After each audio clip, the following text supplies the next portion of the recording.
Hi friends, welcome back my channel cinema cine class life ఏదైనా యాంటికేట్కి స్వాగతం చేస్తున్నాను. నేను నా ప్రీవియస్ మూవీలో కొన్ని బాధ్యతలు కమ్యూనిటీ ఏంటని చెప్పాను.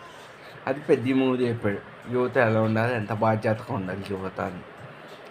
నాకు తెలియక అడుగుతున్నాను, బాధ్యత అనేది సినిమాలో చూపిస్తాక బయట ఎక్కడ ఉంది బాధ్యత? ఏ కంపెనీ అన్నా బాధ్యత అనేది యువత తీసుకుని చదువుకోవాలి, కానీ యువత తీసుకుని ఆ బాధ్యత చదువుకోవాలి. కానీ స్కూల్స్, కాలేజ్, యూనివర్సిటీకి కావాల్సిన పేర్లు, ర్యాంకులు వాటి కోసం చదువుతారు. అలా చదువుకుని ఉద్యోగం వచ్చేసరికి ఉద్యోగంలో ఏం బాధ్యత తెలుస్తుంది? ఉద్యోగం చేసేప్పుడు బాధ్యత తీసుకుని చదువుకోవాలంటే 70 మార్కులు. 3 టైప్స్ ఆఫ్ ఎడ్యుకేషన్ ఉంది. First education ranks, second fresher, third 70 marks. ఈ సెకండ్ వాళ్ళని ఫస్ట్ వాళ్ళని చూసి సెకండ్ వాళ్ళని ఎక్కువ టార్చర్ పెడతారు. వాళ్ళు ఒత్తిడి తీసుకుని చదువుతారు. ఆ ఒత్తిడి తీసుకుని చదువుకున్నప్పుడు రెస్పాన్సిబిలిటీ అనేది మర్చిపోతారు. ఆ ఒత్తిడి అనేది అలవాటు అయిపోతుంది. ఇప్పుడు ఒక స్కూల్ ఉంది, ముగ్గురు ర్యాంకర్స్, వాళ్ళు ముగ్గురు ర్యాంకర్స్ కానీ పాస్ అవుతారు. మిగతా వాళ్ళు నార్మల్ పాస్ అవుతారు, చాలా ఉంటారు. ఈ ముగ్గురు పాస్ అయ్యారని చెప్పి పేరెంట్స్ చెప్తారు ర్యాంక్స్ కొట్టబోయి. ర్యాంక్స్ కొట్టిన తర్వాత జాబ్ చేసేప్పుడు ఏం మనకు వస్తుంది? జాబ్కి కావాల్సింది రెండు, knowledge and basic science. Certificate ఉన్నోడి దగ్గర నాలెడ్జ్ ఉండదు, నాలెడ్జ్ ఉన్నోడి దగ్గర సర్టిఫికేటే ఉండదు. అయినా చేయొచ్చు. బేసిక్ సెన్స్ అంటే ఒక సంస్థలో జాయిన్ అయినప్పుడు ఒక మనిషి గురించి తెలుసుకోవాలంటే ఏం చేయాలి? ఆ మనిషి తన దగ్గరకు వచ్చినప్పుడు వీడు నిజమైన ఒక చదువు ఎలా ఉంటుంది, ర్యాంకుల కోసం చదివే చదువు ఎలా ఉంటుంది. ర్యాంకుల కోసం అంటే ఫస్ట్ టార్చర్ పెట్టారు. 70 మార్కుల కోసం చదువుకుని 30% సగటు ఎంటర్టైన్మెంట్ పెట్టుకుని ఒక పార్ట్ టైం జాబ్ చేసుకుంటే వెళ్ళాలి. అప్పుడు ఆ పార్ట్ టైం జాబ్ చేసేప్పుడు ఫుల్ పేజెడ్ జాబ్కి అది వెళ్ళిపోతుంది. మీరు ఒకటి అబ్జర్వేషన్ చేశారా? జాబ్స్ ఇచ్చే వాళ్ళు ఎవరు ర్యాంకర్స్ కాదు. లైక్ తెలుగులో రామోజీరావు, కన్నడలో ఇన్ఫోసిస్, దాని తర్వాత ఏవిఎన్ స్టూడియోస్, వాళ్ళు ఎవరైనా ర్యాంకర్సా? వాళ్ళు ఎవరు ర్యాంకర్స్ కాదు. వాళ్ళ కింద 100 మంది ఎంప్లాయీస్ ఉన్నారు. జాబ్ సృష్టించేవాడు ఎవడు ర్యాంకర్ కాదు. జాబ్ సృష్టించి ఇచ్చేవాడు. ర్యాంక్ కొట్టినవాడు కొట్టించుకునే ఉంటాడు. ఒక కంపెనీ ఒకరిని నమ్మి ఇన్వెస్ట్మెంట్ చేస్తే వాడు ఎంత రెస్పాన్సిబిలిటీగా ఉండాలి, ఏది అబద్ధం ఏది నిజం, అసలు కష్ట నష్టాలు ఏంటి పట్టించుకోవాలి. ఇవన్నీ ఏ స్కూల్, కాలేజెస్ చెప్తాయా? వాళ్ళకి కావాల్సిన ర్యాంకులు పర్సంటేజ్లు. అలా చదువుకుని వచ్చేసే బయట సొసైటీలో గ్రిప్ ఉండదు.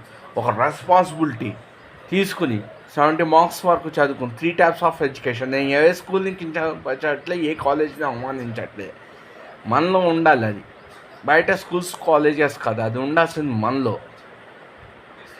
3 types of education. 1 first ranker, ఇష్టపడి చదవడం. 2 బెస్ట్ ఫ్రెషర్, ఒత్తిడి తెచ్చుకొని చదువుకోవడం. 3 70 మార్కులు. 70 మార్కుల కోసం చదువుకుంటే 15,000 to 20,000 మధ్యలో జాబ్ వస్తుంది. ఈ 70 మార్క్స్ కాదు, నిజంగానే ఇష్టపడే ర్యాంక్ సైడ్ వెళ్తే ఇంకోలాగా ఉంటుంది. రెస్పాన్సిబిలిటీ అనేది మనం బిల్డ్ చేసుకోవాలి. అంటే చైల్డ్హుడ్ నెంబర్, చిన్నతనం కాదు. 8th క్లాస్కి వచ్చేసరికి అసలు మెచ్యూర్డ్ ఏజ్ వస్తుంది. 8th క్లాస్ వచ్చేసరికి every summer part time job. ఒక ఎంబీఏ హెచ్ఆర్ కావాలనుకున్నప్పుడు, ఎవరైనా ఒక ఎంబీఏ హెచ్ఆర్ కావాలన్నప్పుడు ఏం చేయాలి? డిగ్రీ ఫస్ట్ ఇయర్ చదువుతున్నప్పుడు విజయదశమి హాలిడేస్ వస్తాయి. విజయదశమి హాలిడేస్ వస్తే నేను నిజమైన హెచ్ఆర్ అనుకుంటే ఆ కంపెనీలో ఒక హెచ్ఆర్ని కలిసి, సార్ నేను ఫ్యూచర్లో ఎంబీఏ హెచ్ఆర్ అవుదాం అనుకున్నా, వాట్ ఈజ్ హెచ్ఆర్ వర్క్ ఏంటో కనుక్కున్నా అంటే వాడు జాయిన్ అవుతాడు. అరే వీడు ఎవరు ఇంట్రెస్ట్ ఉందని ఆ 10 రోజులు కలిపి 500 ఇస్తాడు. నెక్స్ట్ సంక్రాంతి హాలిడేస్ 10 రోజులు వస్తాయి, మళ్ళీ 10 రోజులకి ఇంకో 500 ఇస్తాడు. 2 months సమ్మర్ హాలిడేస్ 1000 ఇస్తాడు 2 months పని చేసినందుకు. అలా మీరు 5 years ఆ కంపెనీలో పనిచేస్తే వాళ్ళంటారు, బాబు నువ్వు 5 years నా దగ్గర పనిచేస్తున్నావు, నా దగ్గరకు వచ్చాను. వాళ్ళే 25,000-30,000తో జాబ్ ఇస్తారు. 70 మార్క్స్ వాడు ఇష్టపడి చదవాలి, కష్టపడి కాదు. చాలామంది కష్టపడి చదువుతున్నారు, ఇష్టపడి ఎవరు చదవట్లేదు. అంటే ఫ్రెషర్ ఒత్తిడి అలవాటైంది. దాంతో కాలేజ్ అంటే యూనివర్సిటీస్, ఇంట్లో పేరెంట్స్. ఫ్రెషర్ ఒక రెస్పాన్సిబిలిటీ తీసుకొని చదువుకుంటే దానికి 15,000-20,000.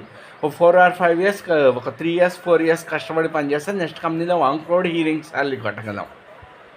నేను ఇక్కడ ఎడ్యుకేషన్ సిస్టమ్ని తప్పట్టట్లేదు. బాధ్యత అనేది యువత తీసుకోవాలనుకున్నాను. ఆ సినిమాలో ఉందిగా, బయట సొసైటీలో ఎక్కడా లేదు. మెయిన్ నా లైఫ్ ఇన్సూరెన్స్తో చెప్తున్నాను ఇది. ఎక్కడ రెస్పాన్సిబిలిటీ అనేది లేనే లేదు. ఏ కంపెనీలో రెస్పాన్సిబిలిటీ అనేది లేదు. ఒక లైఫ్ ఇద్దామన్న ఆలోచన లేదు. ఒకళ్ళు హెల్ప్ చేద్దామన్న ఇంగిత సహాయం. వర్క్ కావాలంటే జాబ్లోంచి గ్రూప్ పాలిటిక్స్ ఎక్కువ ఉన్నాయి, జాబ్లోంచి తీసి వారి చేత వర్క్ చేయించుకోవడం, మళ్ళీ నా అంత మంచోడు లేడని నటియడం. కర్మ అనేది చూస్తుంటుంది. కర్మ రిటర్న్ బ్యాక్ అనేది పట్టుకుంటుంది. ఏమని కించవద్దామని, ఎవరిని అవమానిద్దామని, ఏ స్కూల్స్, కాలేజెస్, యూనివర్సిటీని అవమానిద్దామని, ఏ పేరెంట్స్ని అవమానిద్దామని నేను ఈ వీడియో చేయట్లేదు. రాజ్యాంగం నాకు ఇచ్చి నాకు ఈ వీడియో చేస్తాను. వీడియో నచ్చితే లైక్ చేయండి, సపోర్ట్ చేయండి, ఛానల్ సబ్స్క్రైబ్ చేసుకోండి. సర్వే జన సుఖవంతు సర్వేశ్వర సుఖవంతు. వీడియో నచ్చితే లైక్ చేసి మీ కామెంట్స్ని తెలపండి. ఆలోచించండి, నేను చేసిన వీడియోలో మెసేజ్ ఉందా లేదా మీరే డిసైడ్ చేసుకుని చెప్పండి. Thank you very much.